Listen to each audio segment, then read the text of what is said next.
Greetings, visitors. Retro Zoltan here. As promised, I wanted to give a full rundown of what's been going on with the Powkiddy A66 community. Before I forget, if you haven't seen my original review of the Powkiddy A66, I recommend highly you check that out.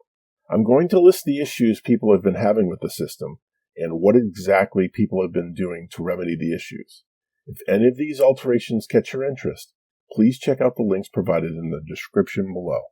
Before tearing this thing apart theoretically and physically, the TrimUI S, or now better known as the Powkiddy A66, is an amazing accomplishment. I'm always fascinated by small electronics that have a lot of power. The amount of games that can be played on this thing is staggering at best, and even out of the box, this thing is quite an amazing product. Which brings us to this video, to state the fact that this can be even better, and that there are those that care enough to not leave this product alone as it stands. To you modders and tweakers out there, you're an amazing bunch, and I, for one, am extremely thankful for your work.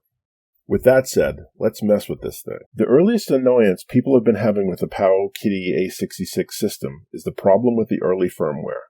The biggest issue is screen tearing, which wasn't fixed by the TrimUI people until version 0.104. This, as well as other issues, can be addressed easily by going into the TrimUI website and doing an update or a factory recovery that will flash firmware onto your A66. It's not for the faint of heart, but it is possible. Let's do it. It was too difficult. The stock menu system is a bit boring and very restrictive. They threw in a bunch of homebrew ports, a bunch of emulators, and the screenshots are nice, but there just wasn't enough room on the screen for it while navigating through the menu. You have access to the emulators, but it locks you out of most options, which is terrible. What's worse is your Powkiddy A66 has the power to play a ton more games, but you're locked out of that ability also. The best way to combat this is using the MinUI custom loader by Sean Inman. This cleans up the menu, gets rid of the sloppy screenshots, and opens up options and emulators that makes the A66 a completely different animal. There are a few changes needed on your SD card after it's said and done, but it's not too difficult with a bit of reading. Now that you're not locked out anymore, you can easily add more emulators by simply downloading them and putting them on your SD card. Another menu overhaul whose software is conveniently stuffed in a Dropbox is called GMenuNX by a developer known as Eggs. Ah man, now I want eggs.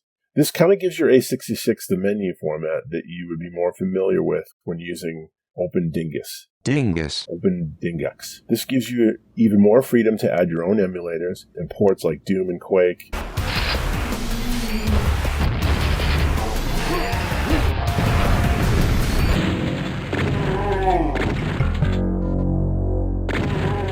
The options are endless at this point.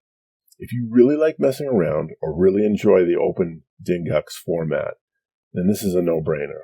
Before I get into hardware modifications, I begged my friend Joe Chaotic to print some stuff out for me. So, as a special guest, here's Joe printing out some specific Powkiddy A66 mods that I will be displaying in this video. Hey everyone, Joe Chaotic here. Retro Zoltan asked me to print a few things off of my 3D printer. So, without further ado, here are the parts.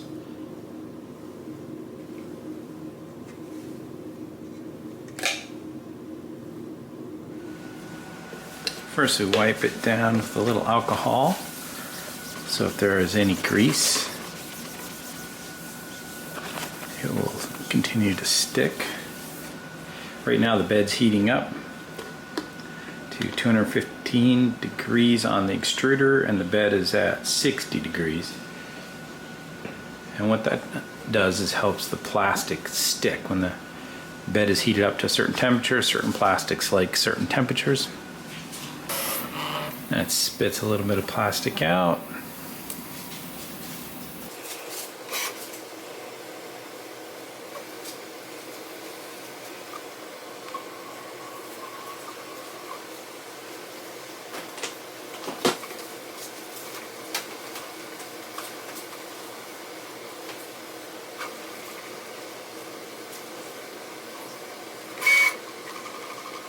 As you can see, 3D printer is pretty cool. You do all kinds of neat things. Go on Thingiverse, all sorts of stuff you can print for your gadgets, for your tools, broken stuff. Pretty neat. Back to you, Retro. Thanks, Joe. I really couldn't have done this without you. It's funny to have an actual person be a guest speaker while I'm presenting as a cartoon. I feel like I'm ripping off Space Ghost right now. So anyway, something I didn't expect were hardware fixes for some reasonable complaints. A gentleman named Liartes is heading this crusade just to make the A66 better. The D-pad, for instance, to some is not very good. And for those people, the D-pad pivot mod by Liartes is an interesting one that helps the controller have a better rocking motion that people are more comfortable with. Just print this out on your 3D printer, or beg your friend to do it, and place it under the D-pad support for more of a Game Boy feel that you're probably looking for. Interestingly enough, Liartes makes a new backplate if you want to install a bigger battery, which requires some wire cutting and soldering. The recommendation is the 523-450 Li Pro, which replaces the 600 milliamps with a 1000, which almost doubles the amount it can last, which the A66 severely needs. Even more love from Liartes is a case you slide your Powkiddy A66 into to provide the system from scratching while it's in your pocket. Although I joked around a bit how the device looks a lot like a cassette tape, it doesn't fit in the cassette tape holder. There is a serious love for the A66, and I'm positive there'll be more modifications in the future. Until Powkiddy or someone comes out with a version 2 of this interesting device, I think there's going to be a lot of this going on. This makes it valuable to me, a unique, fun device you can mess with if you're so inclined. And that's all I have to say about the Powkiddy A66. And as always, thanks for watching.